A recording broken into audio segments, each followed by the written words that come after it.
એક બાજુ વોરનો માહોલ અને બીજી બાજુ મોંઘવારીની માર.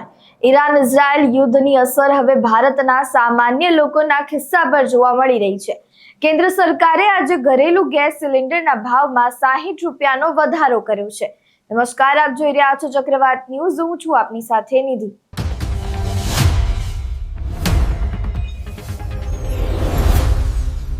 ઈરાન ઇઝરાયલ વચ્ચે ચાલી રહેલા યુદ્ધના કારણે આખા વિશ્વની અર્થવ્યવસ્થા પર સીધી અસર જોવા મળી રહી છે.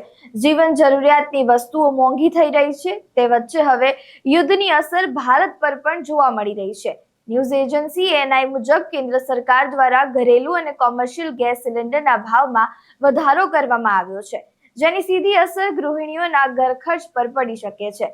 કેન્દ્ર સરકારે ઘરેલુમાં 14.2 kgનું જે સિલિન્ડર હોય છે, જે 853 રૂપિયાનું મળતું હતું, હવે તે વધીને 913 રૂપિયા થઈ ગયું છે, એટલે કે 60 રૂપિયાનો વધારો કરવામાં આવ્યો છે. તો બીજી બાજુ કોમર્શિયલ એલપીજી 19 kgનું ગેસ સિલિન્ડર 114.5નો વધારો તેમાં થયો છે, જે અનુસાર તેનો ભાવ હવે 1883 થઈ ગયો છે.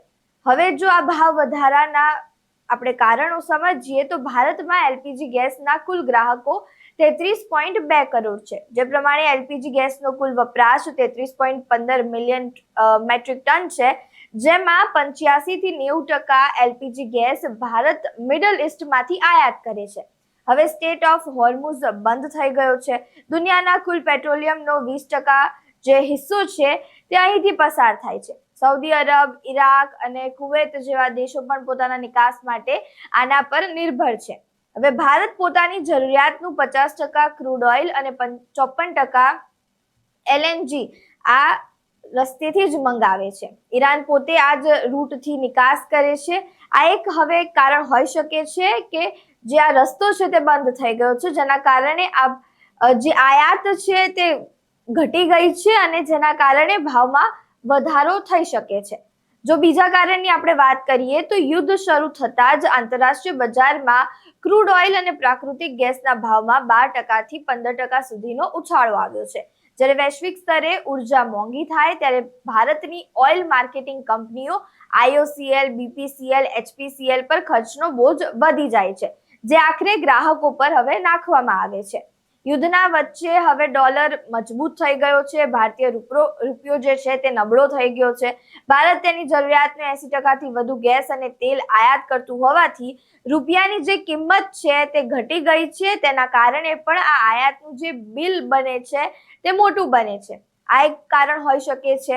ત્યારે સમગ્ર સ્થિતિ જોતા સરકારે ઇમરજન્સી પાવરનો ઉપયોગ કરીને દેશની તમામ ઓઇલ રિફાઇનરી કંપનીઓને એલપીજી ઉત્પાદન વધારવાનો આદેશ આપ્યો છે. સરકારે કહ્યું છે કે હવે રિફાઇનરીઓ પ્રોપેન અને બ્યુટેનનો ઉપયોગ ફક્ત રાંધણ ગેસ બનાવવા માટે કરશે. ત્યારે હવે સૂત્રો અનુસાર એવી પણ માહિતી સામે આવી રહી છે કે દેશ પાસે હાલમાં પેટ્રોલિયમ અને એલપીજીનો પૂરતો સ્ટોક ઉપલબ્ધ છે. એમઆરપીએલ જેવી રિફાઇનરીઓ બંધ થવાના સમાચાર પણ માત્ર અફવા છે તેવું પણ કહી રહ્યા છે સૂત્રો. ત્યારે ગઈકાલે પણ પેટ્રોલિયમ વિભાગે અફવાઓ પર ધ્યાન ન આપવા અને પેટ્રોલ ડીઝલનો પૂરતો જથ્થો હોવાનું પણ કહ્યું છે. ત્યારે અહીંયા પ્રશ્ન એ થાય છે કે જો ભારતમાં પૂરતો જથ્થો છે તો પછી આ ભાવમાં વધારો કેમ કરવામાં આવી રહ્યો છે? તમારું આ સમગ્ર બાબતે શું માનવું છે તે અમને કમેન્ટ બોક્સમાં જરૂરથી જણાવજો. નમસ્કાર.